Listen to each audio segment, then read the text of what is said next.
Baik, Assalamualaikum warahmatullahi wabarakatuh. Kami dari Kelompok 2 akan mempresentasikan materi kami, yaitu Cognition Cross Culture. Adapun anggota kelompok kami yaitu Rara Novianasari, Natasha Istiqoma, Terita Patiun, dan Rian Andri Setiawan.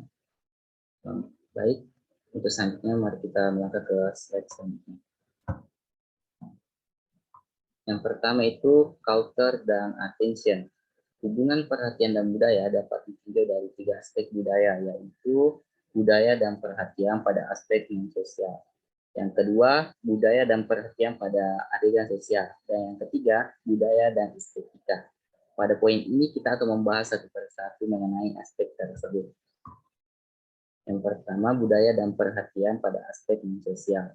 Sensaki, Masuda, dan Isi mengemukakan bahwa budaya dan perhatian pada aspek sosial yaitu sebuah variasi dalam menginterpretasikan suatu informasi secara bermakna, secara budaya, dan kemudian dari interpretasi tersebut dapat mempengaruhi perhatian mereka. Yang kedua, budaya dan perhatian pada aspek sosial. Farnun, Grossman, dan kawan-kawan mengemukakan bahwa orientasi sosial memiliki peran dalam pengembangan praktik sosial, khususnya pada suatu budaya yang mengarahkan individu untuk mengembangkan pola budaya tertentu. Yang ketiga, budaya dan estetika. Masuda, Gonzales, dan kawan-kawan mengemukakan bahwa budaya dan estetika merupakan suatu hal yang dapat mempengaruhi perhatian individu terhadap suatu budaya. Nah, baik, untuk selanjutnya akan dijelaskan oleh teman saya. Terima kasih. Jadi, perkenalkan nama saya Rana Novianasari. Di sini saya akan menjelaskan mengenai budaya dan persepsi. Nah, dalam jurnalnya Sioing tahun 2017 mengemukakan bahwa dalam konteks persepsi, budaya sangat mempengaruhi persepsi masing-masing individu. Ini berarti budaya mempengaruhi cara individu memandang suatu peristiwa yang terjadi di sekitarnya.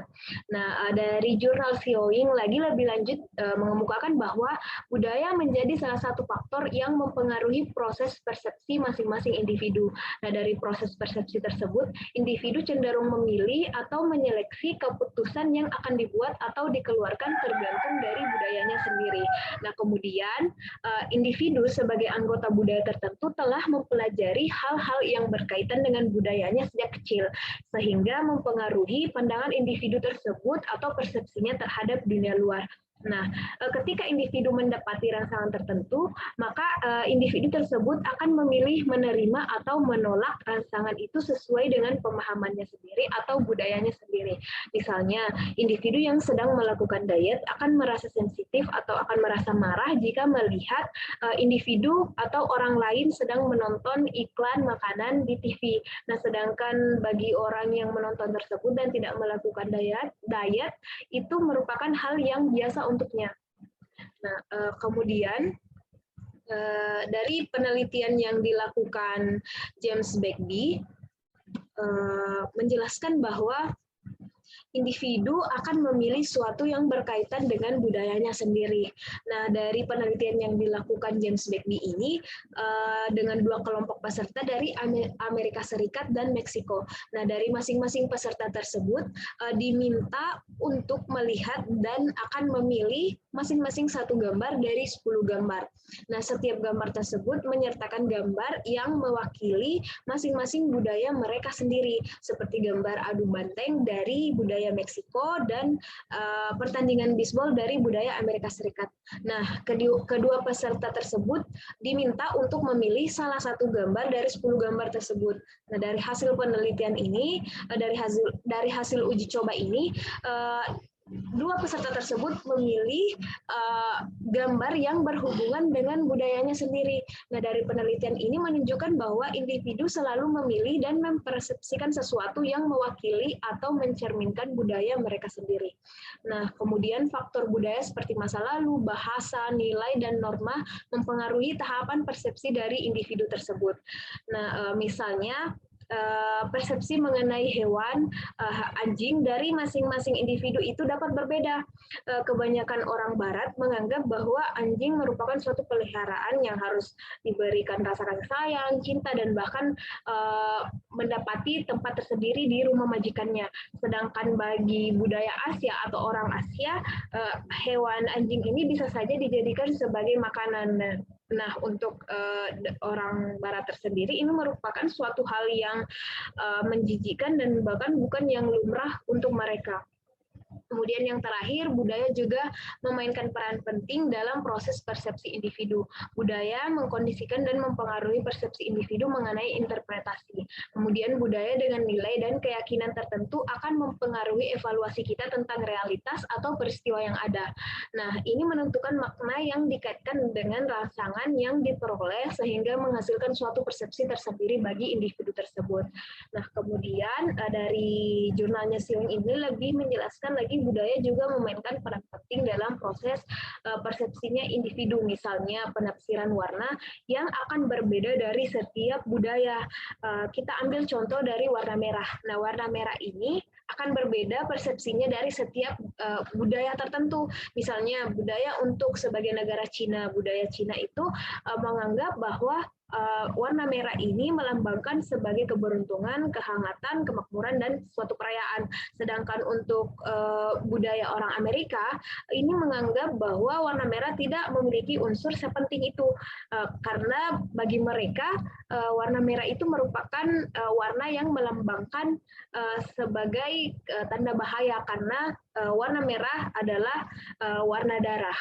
Nah, mungkin itu saja yang dapat saya jelaskan. Terima kasih. Baik, selanjutnya saya akan membahas tentang culture and thinking. Ya, jadi sejak manusia lahir, kita telah berinteraksi dengan lingkungan kita, dengan orang-orang yang ada di sekitar kita, hingga kita itu meninggal. Nah, kemudian dari hasil interaksi-interaksi tersebut, manusia itu menemukan cara dan pola pikirnya berdasarkan lingkungan atau budaya tempat mereka berproses atau tempat mereka tinggal. Nah, menurut Sechin, budaya adalah pola dasar yang diterima oleh individu untuk berinteraksi dan memecahkan masalah. Kemudian budaya juga ini membentuk masyarakat untuk mampu beradaptasi dengan lingkungan dan mempersatukan masyarakat atau individu itu. Sehingga dalam konteks lintas budaya, dinamika berpikir setiap orang itu pasti akan sangat berbeda.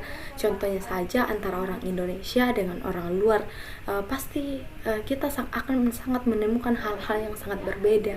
Contoh kecilnya lagi antara orang Makassar dan daerah saya yaitu Toraja.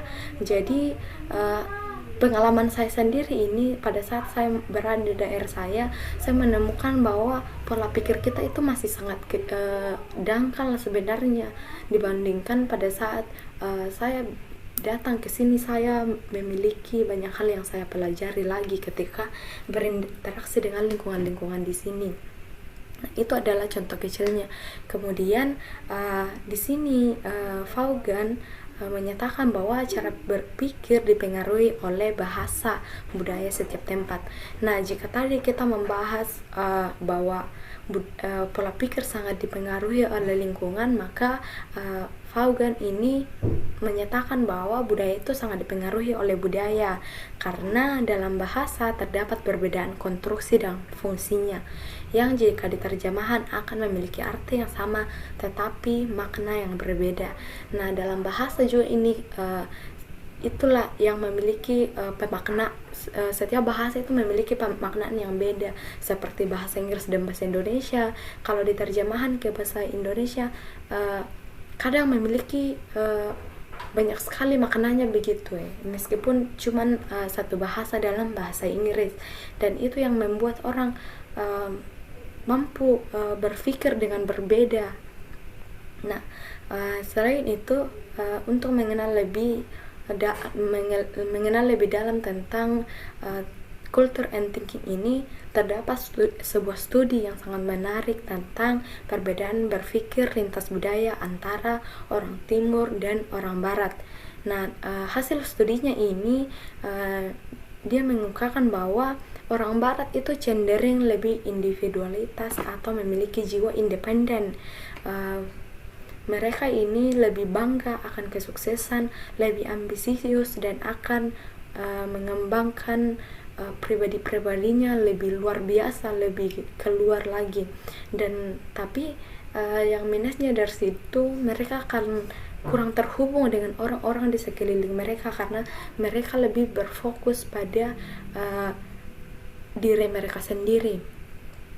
Dan hasil studi ini dibandingkan dengan orang timur seperti orang-orang di Asia, India, Jepang, atau Cina, di mana hasil penelitiannya itu mereka cenderung lebih kolektif, mereka lebih berpikir secara holistik, artinya secara keseluruhan, di mana mereka berpikir secara keseluruhan terhadap sebuah masalah atau lebih berfokus pada hubungan dalam konteks situasi saat ini. Ya, jadi sangat jelas ya bahwa dinamika berpikir setiap orang itu akan sangat dipengaruhi oleh budaya mereka. Ya, sekian dari saya. Saya serahkan kepada pemateri selanjutnya. Selanjutnya adalah Culture and Consciousness. Di sini terdapat 3 bahasan. Yang pertama Culture and Dreams, Culture and Time, and Culture and the Perception of Pain. Nah, di sini Culture and Dreams. Ada perbedaan mengenai the manifest content of dream dalam budaya dan juga peran mimpi dalam suatu budaya. Dalam suatu budaya ini terdapat penelitian mengungkapkan budaya, lingkungan, dan faktor individual atau faktor pribadi dapat mempengaruhi konten mimpi dari seseorang. Punamiki dan Justy menemukan bahwa anak-anak Palestina yang berada di lingkungan penuh kekerasan menunjukkan bahwa mimpi-mimpi yang mereka alami lebih banyak mengandung kekerasan eksternal, sedangkan anak-anak yang tidak berada di lingkungan yang penuh kekerasan atau berada di lingkungan damai memiliki mimpi yang mengandung adegan kecemasan batin. Ini membuktikan bahwa bagaimana budaya di lingkungannya akan mempengaruhi isi dari mimpi tersebut. Terus peran mimpi dalam suatu budaya. Di sini dalam beberapa budaya memandang suatu mimpi itu merupakan suatu simbol komunikasi dan memiliki interpretasi di setiap mimpi tersebut. Sedangkan di budaya lain menganggap bahwa mimpi bukanlah suatu simbol komunikasi dan tidak memiliki arti apa-apa. Yang kedua, mengenai culture and time. Di sini, persepsi individu mengenai waktu dapat dipengaruhi oleh budaya yang individu miliki. Di beberapa budaya, memandang waktu merupakan hal yang berharga dan ketepatan waktu merupakan hal yang penting. Contoh yang paling nyata yang kita bisa bandingkan adalah budaya orang Jepang dengan budaya orang Indonesia. Di budaya orang Jepang, ketepatan waktu adalah suatu hal yang penting dan ketika orang mengalami keterlambatan, maka mereka dianggap tidak sopan dan perlu meminta maaf. Sedangkan di budaya Indonesia sendiri, ketika kita sering sekali menemukan ketika ada acara di undangan tertulis pukul 7 akan dimulai, namun terus dimundurkan menjadi misalnya 1 jam, dan itu bukan sesuatu, itu hal yang dimaklumi oleh orang lain, oleh orang-orang kita, karena mereka menganggap itu adalah hal yang biasa. Yang ketiga, mengenai culture and the perception of pain. Di sini budaya mempengaruhi pengalaman dan persepsi nyeri dalam beberapa cara, yaitu pertama, konstruksi budaya sensasi nyeri, semiotika ekspresi nyeri, dan struktur penyebab dan penyembuhan nyeri. Budaya memiliki aturan sendiri mengenai ekspresi, persepsi, dan perasaan sakit. Ekspresi emosional yang berkolerasi dengan intensitas pengalaman emosional individu, sehingga ekspresi rasa sakit akan mempengaruhi pengalaman subjektif individu terhadap rasa sakit. Penelitian mengenai ini menemukan bahwa semakin sedikit ekspresi nyeri yang dapat diterima, maka semakin besar toleransi nyeri dari individu tersebut. Selain itu, toleransi rasa sakit juga dapat dipengaruhi oleh nilai-nilai budaya. Bagaimana nilai-nilai budaya mempersepsikan rasa sakit yang diderita akan mempengaruhi rasa toleransinya. Budaya akan mengajarkan bagaimana seharusnya mereka menghadapi rasa sakit tersebut. Contohnya, dalam beberapa budaya yang pernah saya alami, dapati bahwa rasa sakitnya seketika orang melahirkan merupakan suatu kenikmatan. Ketika orang-orang sekitar atau budaya kita menanamkan hal tersebut, maka orang ini, individu ini yang mengalami rasa sakit itu akan mempersepsikan bahwa rasa sakit ini merupakan kenikmatan dan bukan suatu musibah. Baik, jadi saya akan membahas tentang culture and intelligence. Di sini pertama adalah mengenai pengertian kecerdasan dan bagaimana cara pengukurannya. Biasa memandang bahwa kecerdasan sebagai cerminan perkembangan kognitif melalui serangkaian tahapan dengan tahapan tertinggi yang berhubungan dengan penalaran dan prinsip abstrak. Nah, seiring perkembangan zaman, alat tes kecerdasan telah dibuat untuk mengukur kecerdasan dari suatu individu atau kelompok. Namun, pada awalnya tes kecerdasan ini dianggap bias karena tidak dapat mengukur kelompok lain atau budaya lain. Karena dalam suatu tes kecerdasan terdapat kinerja verbal dan pengetahuan budaya tertentu, sehingga ketika diterapkan di budaya lain maka bisa saja kelompok tersebut tidak dapat menjawab pertanyaan-pertanyaan dan mendapatkan skor yang rendah. Di sini juga terdapat beberapa penelitian yang menganggap bahwa setiap budaya memiliki tingkat kecerdasan yang berbeda. Terdapat dua pendapat mengenai hal ini, di mana mereka menganggap bahwa kecerdasan ini merupakan faktor turun-temurun. Yang kedua adalah kecerdasan merupakan dipengaruhi oleh lingkungan dan budaya. Arthur Jensen merupakan salah satu tokoh yang menganggap bahwa kecerdasan ini merupakan faktor turun-temurun, di mana 80% dia menganggap bahwa 80% kecerdasan merupakan faktor genetika. Sedangkan Claudius Tilly menganggap bahwa kecerdasan ini dipengaruhi oleh lingkungan, di mana dia mengungkapkan mengenai stereotip, di mana ketika orang menstereotip suatu kelompok mengenai misalnya tentang intelektualnya, maka kelompok tersebut maka stereotip tersebut dapat mempengaruhi intelektualnya. Meskipun terdapat perbedaan dari kedua tokoh ini, namun dapat dipahami bahwa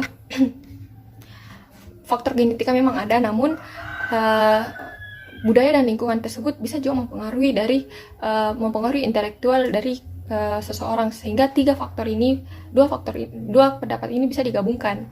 Nah, selanjutnya mengenai the concept of intelligence in other culture. Setiap budaya memiliki pandangan berbeda tentang bagaimana itu intelijen.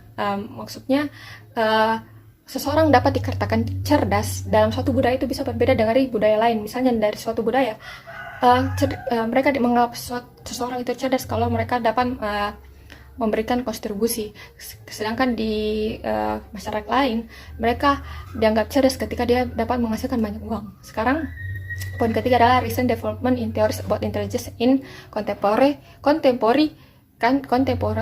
psychology. Di sini para ahli telah mengemukakan beberapa konsep dari intelijen yang dapat diterapkan di berbagai budaya. Seperti Gardner dan Sternberg telah memberikan di mana mereka sudah fokus dengan bagaimana bagaimana proses dari kecerdasan itu daripada hasilnya. Nah, saat ini kecerdasan didefinisikan dalam arti luas sebagai keterampilan dan kemampuan yang diperlukan untuk mencapai tujuan budaya secara efektif. Dengan menggunakan definisi ini, maka kecerdasan dapat dipahami sesuai dengan budaya-budaya setiap wilayah. Sekian dari presentasi dari kelompok saya. Kurang lebihnya mohon dimaafkan. Wabillahi taufiq wal hidayah. Wassalamualaikum warahmatullahi wabarakatuh.